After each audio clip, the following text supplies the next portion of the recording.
Hello guys, म चाहिँ अहिले बहिनी यहाँनिर सेन्टरमा यहाँनिर चाहिँ हाम्रो दाजुको एउटा चाउमिन दोकान छ। त्यो चाहिँ निकै चल्छ। तपाईँलाई म दोकान पनि देखाउँछु, दाजुलाई पनि देखाउँछु, हेर्दै होला गाइस। यता हेर्नुहोस्, यो चाहिँ हो हाम्रो दाजुको चाउमिन दोकान किङ फास्ट फुड। तपाईँ बहिनी सेन्टर आउनु हो भने यहाँ आएर पस्न सक्नुहुन्छ। यहाँ चाहिँ बहुत राम्रो राम्रो वस्तुहरू बनाइदिन्छ दाजुले। म दोकानभित्रतिर जाँदैछु, यता दाजुलाई पनि देखाउँछु।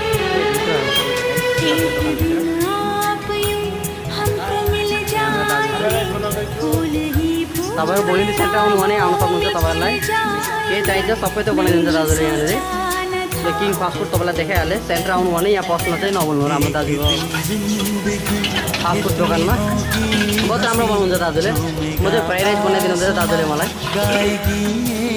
दाजु खा खबर कस्तो के छ भनिदिनु।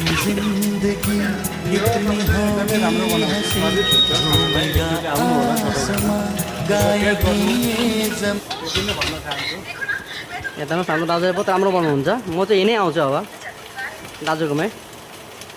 तपाईँलाई जे आइटम खोज्नुहुन्छ त्यही आइटमै बनाइदिन्छ दाजुले चाहिँ। यता हाम्रो भाइ पनि छ नि। बहुत राम्रो बनाउँछ दाजुले, लेकिन बहुत टेस्ट हुन्छ लेकिन खानालाई। म चाहिँ यहीँ आउँछु। दोकान चाहिँ तपाईँलाई देखाएँ, किङ फास्ट फुड हो दोकानको नाम चाहिँ दाजुको। यता जुबिन्दाको फोटो पनि छ। यता भाइ यता जुबिन्दाको फोटो पनि छ। म चाहिँ भित्रै छु, दोकानभित्रै। मैले दाजुलाई फ्राइड राइसको अर्डर दिएको छु, त्यसको लागि बसिरहेको छु। बस्नु लाग्दैछु म चाहिँ अब। जहाँ फ्यान छ त्यहीँ बस्नु पऱ्यो गाइस। यता दाजुले फ्राइड राइस ल्याइसक्नु भएछ। यता हेर्न सक्नुहुन्छ फ्राइड राइस। यता आएको छैन चटनी। यहाँ चाहिँ छ सस। मैले चटनी लगाइसकेको छु गाइस। हेर्नुहुँदैछ, मिलाउँदैछु म चाहिँ खानाको लागि।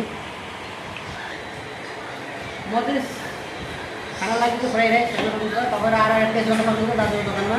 दाजु चाहिँ बहुत टेस्ट बनाउनुहुन्छ फ्राइड राइस चाहिँ। दामी छ फ्राइड राइस। तपाईँ आउन सक्नुहुन्छ बगिनी सेन्टरमै छ किङ फास्ट फुड भनेर। तपाईँहरू आएर यहाँ पस्न सक्नुहुन्छ।